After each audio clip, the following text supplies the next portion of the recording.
Do we have too much government? We need to put people ahead of corporate profits. This system is so lopsided. This threat is a real threat to democracy. And I think that's really important. That's something we haven't been doing in this country for a long time. Where do you start? What do you do? How do you do it?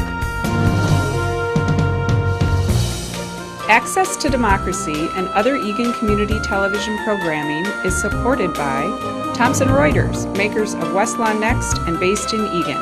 Through Westlaw Next and other innovative online services, Thomson Reuters is the world's leading source of intelligent information for businesses and professionals. Online at thomsonreuters.com. And by U.S. Federal Credit Union, the member-owned financial institution offering service, value, and experience you can trust to the greater Twin Cities community.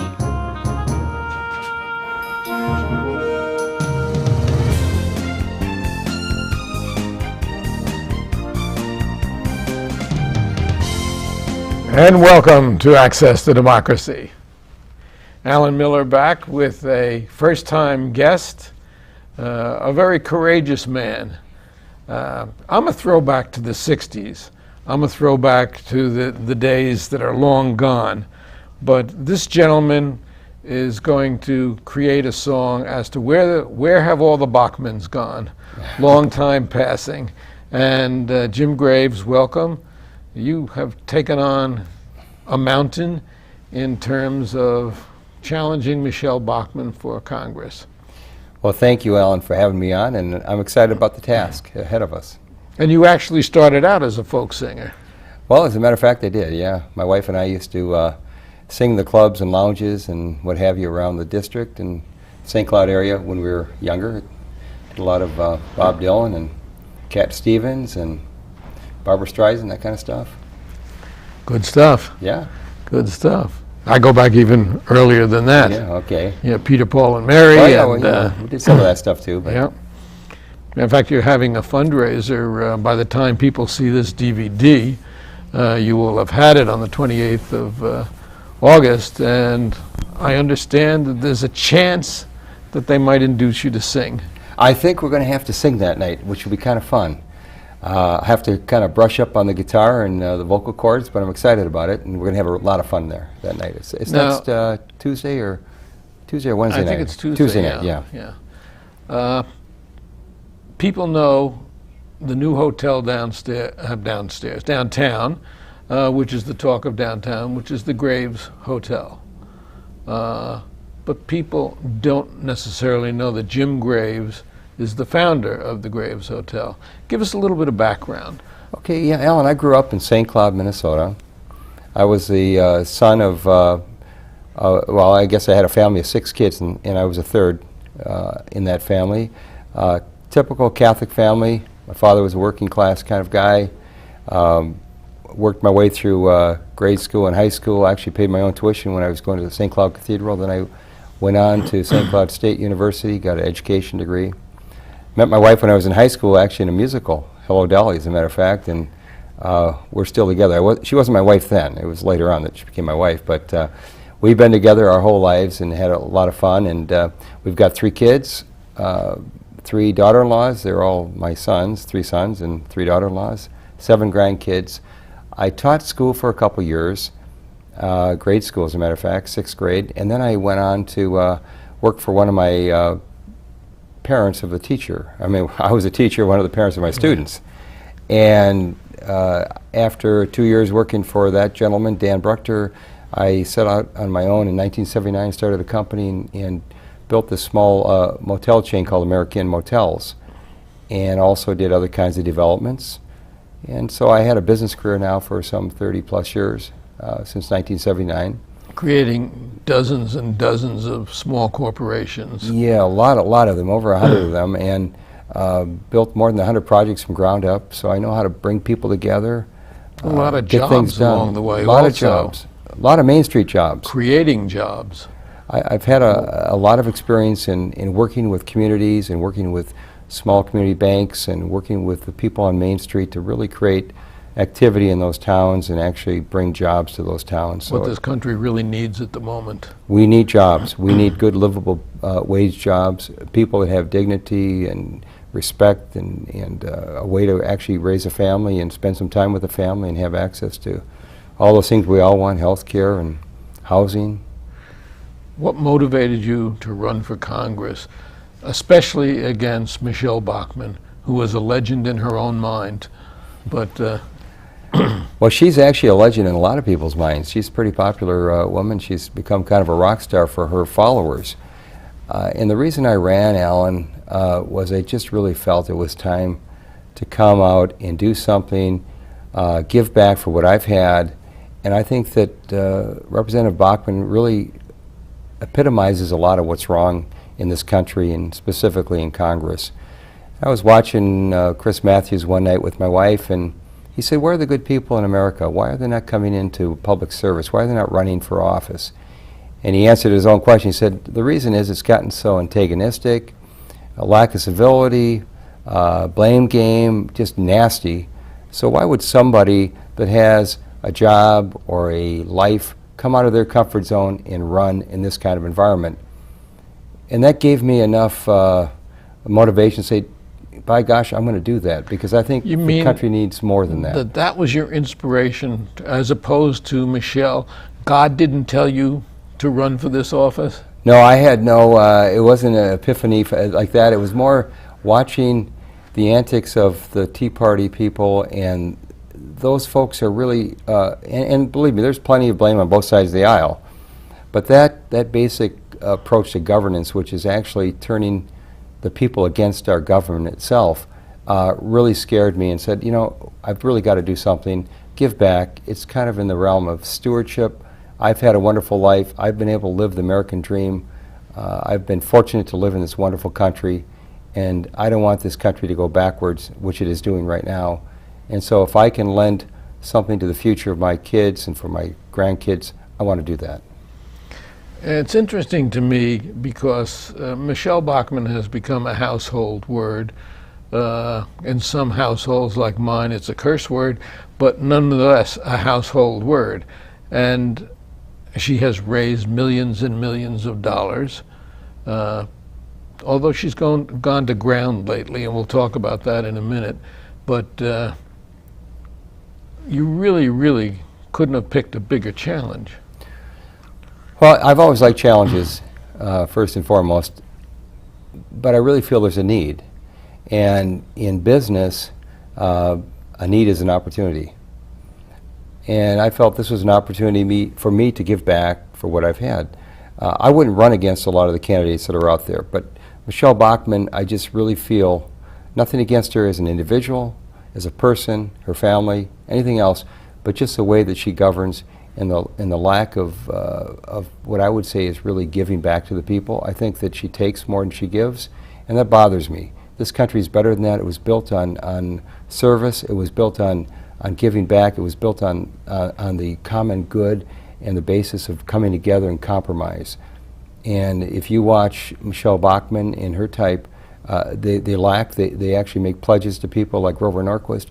I mean, what we should be doing when we're a public servant or a civil servant, we should be giving back. And that's what I want to do. I don't see that happening. I see them basically killing the goose that laid the golden egg, which is a middle class. And that real core to our society, which is a society that can actually partake in the goods of the country. And it's becoming the haves and the have-nots. I don't understand how the people in the district have perpetuated her as long as they have. I mean, she was doing bizarre and crazy things when she was in the Minnesota legislature, and yet somehow or other, maybe it's the district before it was redistricted or what it is, she has continued to win elections. And to me, she's an embarrassment to the state of Minnesota, an embarrassment to legislatures. Well, I think, Alan, people in the district, they're good people, they're hardworking people, they're nice people. I grew up there, I know them. I think there's a myth out there that the government's our enemy with some people. And finally, people are realizing the government is a necessary ingredient to maintaining our society. We need infrastructure, we need good education, we need roads, we need regulations so that our kids aren't drinking water that has lead in it. There's a lot of things the government does for us. It provides a platform. And I think people are seeing through what Michelle Bachmann and her like stand for, which is reduce government to nothing, and basically we have chaos, we have anarchy, we have the haves and the have-nots. So I think the people of the district definitely see this. I'm getting a good quality sense from the people that they want to change. They want somebody that's been there, that knows that, you know, it's difficult to make it. You know, if you start a company, you have to work hard. It's tough to make payroll a lot of times. I've been through a number of recessions. I think the people want somebody that's real, somebody that's going to be there for them, that isn't doing this as a stepping stone to some other personal agenda. I have no intention of being on Fox News or any other. I have no intention of being on K Street when I get done in doing lobbying. I'm going to serve the people. And I think the people of my district understand that. They know me, and they know that I really mean it when I say I'm going to be there for them. And that's what they want. Michelle has never seen a photo op that she didn't like. And maybe that's one of her biggest faults. And she will say anything that she thinks will get her publicity. Her attack on American Muslims, and on Keith Ellison in particular, who happens to be a close friend of this program and myself, was unprecedented, unwarranted, unintelligent, and really, really offensive. I think it was more than that. I think it was dangerous. I think it's dangerous to our democracy when we start from within breaking ourselves down. And when we start spreading fear, and we start spreading rumors that are not substantiated, and we start going off on tangents like that, what we really do is we divide people.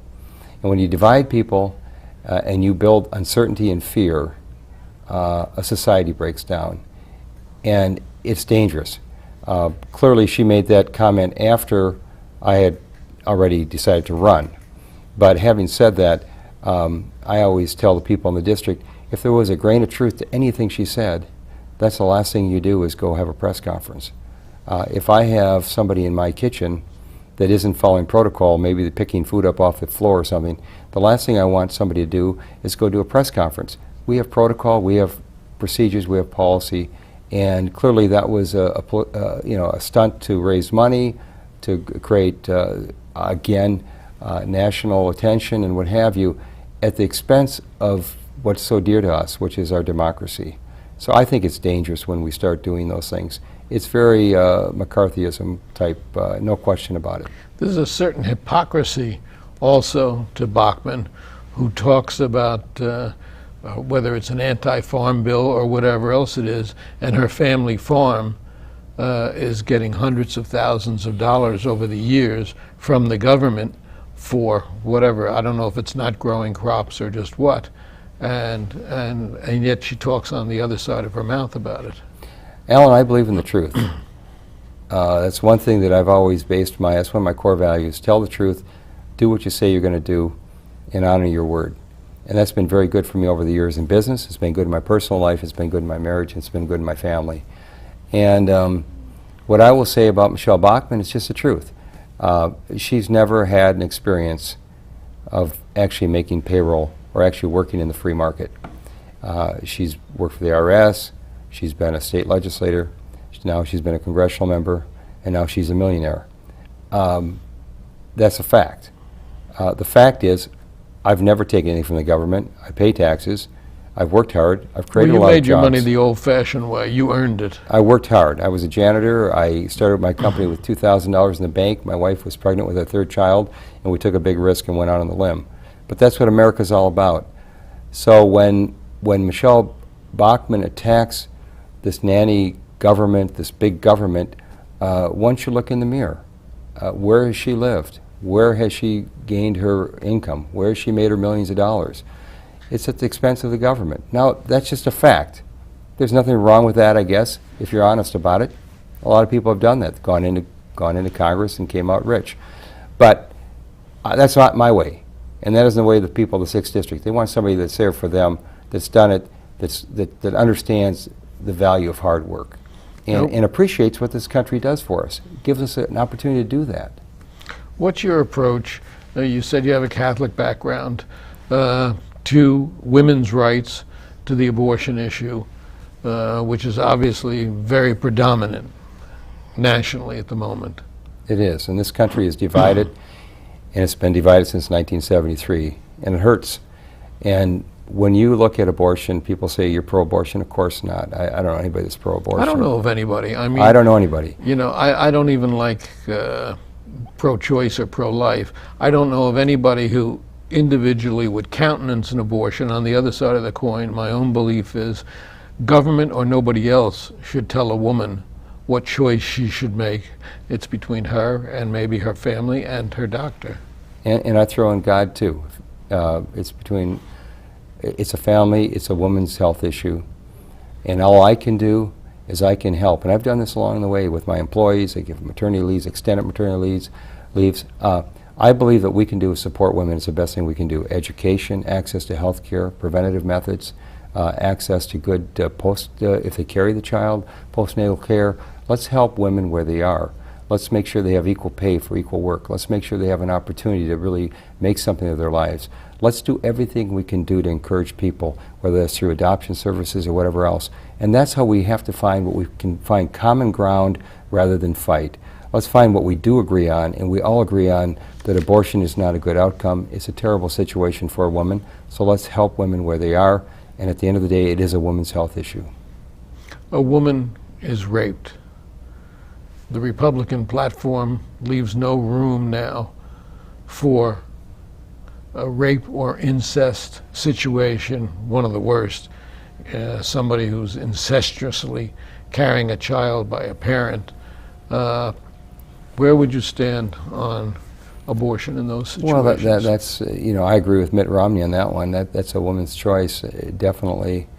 I don't even like to talk about it and politicize that. It's such a painful, terrible situation that, Alan, it just makes me sad to think about it, and it does happen all the time.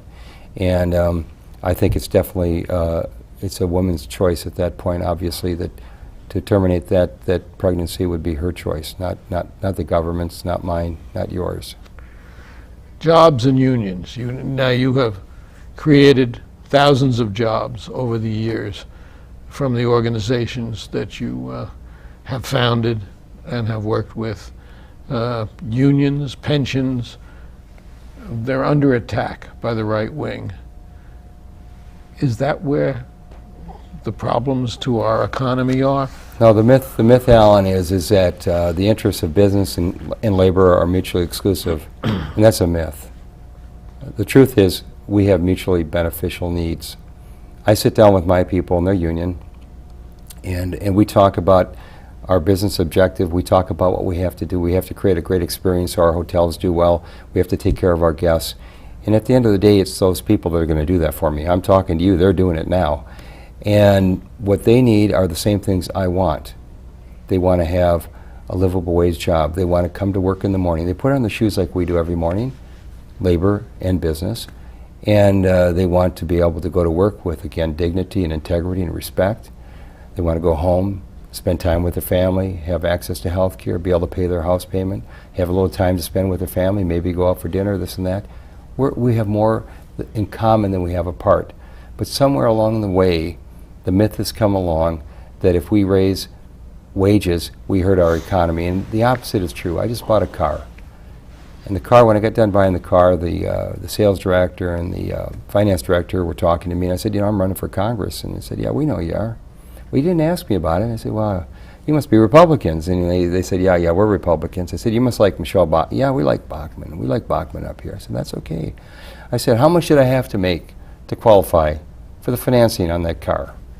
And the finance director said, $40,000 to $45,000 a year. I said, hey, can you divide $40,000, make it simple, by 2,000? The guy said, yeah, that's easy. That's $20. I said, okay. Somebody has to make $20 an hour to come in here and buy a car from you. Now, when you're voting for Michelle Bachmann, she wants to lower the minimum wage. You're actually hurting yourself. You're voting against your best interest. We need aggregate demand in the economy to keep businesses up and down Main Street going. And the only way we have that is if it's in the hands of the people. and we need a good livable wage job. So at the end of the day, what we need to do is find ways in this country to build a middle class, and it's going to help everybody. Because really, the job creator is a middle class. It isn't Jim Graves, it isn't the person that owns General Motors. It's the people that is buying on Main Street every day, coming in the doors of those stores or the restaurants or whatever, and spending money. And we have to get money back in the hands of those people. It's that simple. We've seen how the trickle-down theory doesn't trickle down. We've seen that since Reagan. And the fact of the matter is, the middle class is helped when we help the middle class, not when we help the people at the top. And Alan, I'm in the 1% club. I'm not proud of it. I'm not ashamed of it. I just am. Okay. So you give me $10,000 tax break. I'm going to take that money maybe down to RBC and invest in, maybe I'll short the bonds this week or short the euro or whatever else. You give $1,000 to that mother that has 3 kids at home, maybe isn't getting child support. She immediately is going to take that $1,000, go buy some tennis shoes, buy some milk, buy some clothes, maybe take the kids to a movie, get that money right into the economy where it needs to be. It's going to help those kids, it's going to help that family, it's going to help society. There's plenty of liquidity in this market. It's all in the hands of the corporation treasuries, it's in the hands of a lot of the banks, but it's not getting down to where it needs to be. So we have to find a way to get that money in the hands of the people that can spend it, that can get this economy going again, and we have a society that works. And that's what I'm all about. let's talk about health care. Obviously, there's the Affordable Care Act. Obama's sponsor of the Affordable Care Act. Then we have Bachmann, who has pledged to repeal it. Where do you stand on health care for the people? Okay, well, here's the deal. We all can agree on things. We all want access to good health care. I don't know who doesn't want. You tell me somebody doesn't want access to good health care. What the Affordable Care Act has done is it has opened the door for people with preconditions, kids that are 24 years old, still living at home, going to college. It's helped the access side quite a bit. What we have to do now, it's a work in progress. Now we have to talk about bending the cost curve. And my position on that, Alan, is until we change health care to an outcome-based compensation package from a procedure-based compensation, we're never going to really address the cost curve.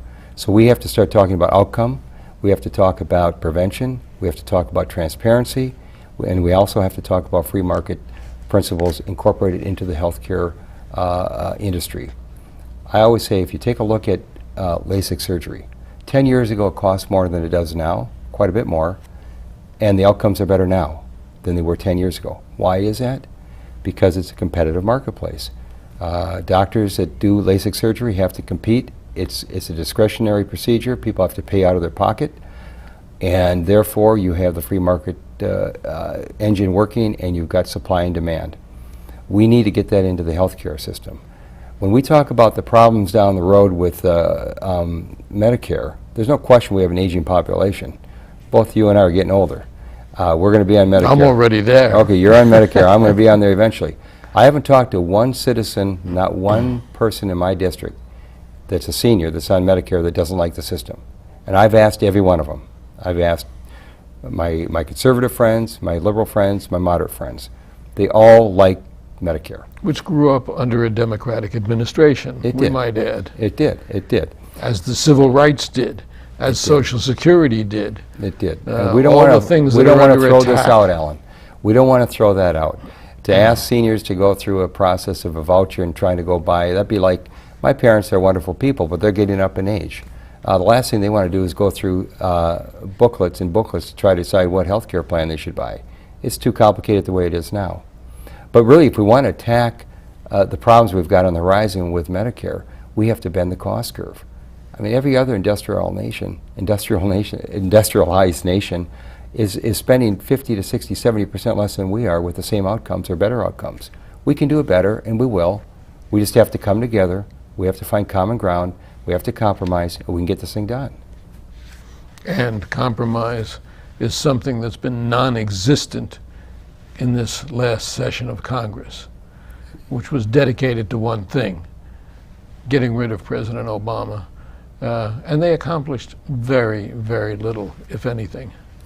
That's true, but there's blame on both sides, Alan. I mean, I think we could frame the Buffett rule differently than Obama has. I mean, I don't believe in class warfare. I believe in solutions.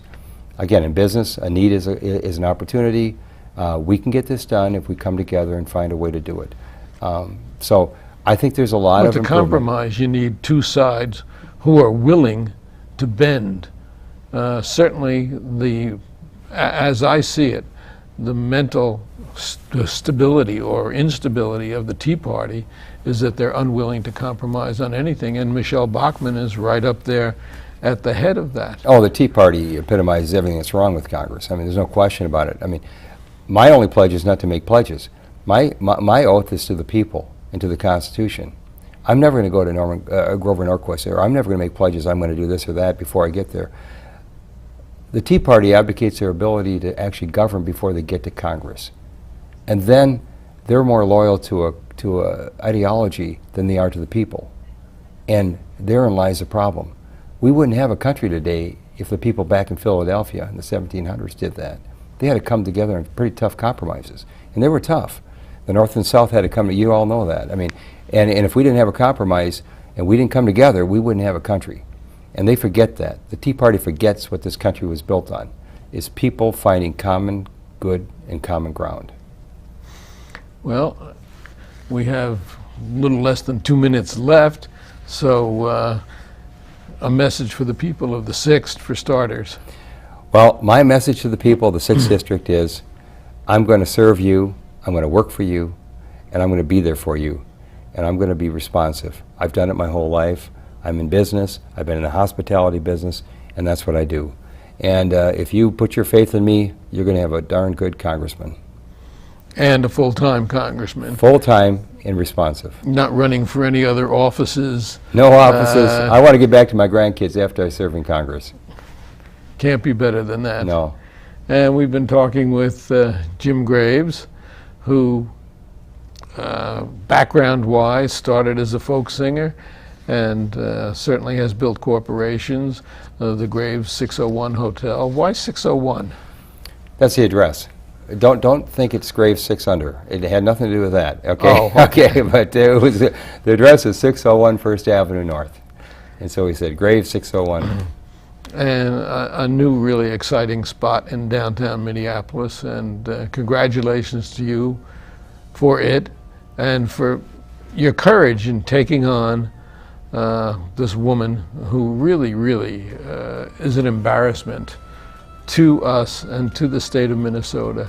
And I can only wish you well as you proceed ahead and sing your way to it. We'll this do it, coming Alan. Tuesday. I appreciate it so much. Thank you so much. Appreciate it.